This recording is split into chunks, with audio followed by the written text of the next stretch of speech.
I'm Nina Campbell. I'm an interior designer and a textile designer, and I live in Chelsea in London in a small house that I call The Hut.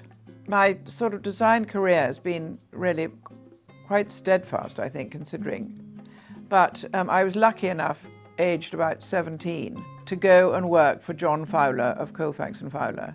And he was the most extraordinary teacher, really, or imparter of knowledge. And I was just unbelievably lucky that he sort of took to me and nurtured me, really.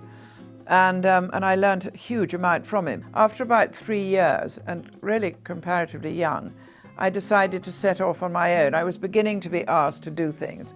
And I was lucky enough to get a room in an architect's office that I knew. And so suddenly, although I was literally me and my assistant, I was in a building with architects, garden designers, engineers, and all those people around.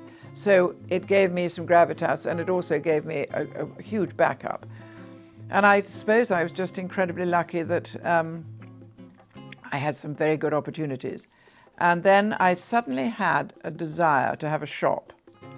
And I went to Mark Burley, who owned Annabelle's, and I said, I really would love to have a shop. And he said, well, I'd quite like to have a shop too. So we opened the most minute shop on the Pimlico Road called Nina Campbell and Mark Burley. And we sold what some newspaper called unashamed luxury, to which my response was, I see no reason to be ashamed about luxury. I think it doesn't have to be a Rolls Royce. It could be a boiled egg, perfectly cooked. I mean, I think luxury is making you feel comfortable and looked after. Doesn't have to be rich and flashy. And then one day somebody came to my office and said, would you ever consider doing our house? And I said, where is it? And they gave me the address, and it was a house I'd lived in as a child. So I was so intrigued that I said, yes, but I lived there when I was 11 years old. And so then suddenly all the decorating started again.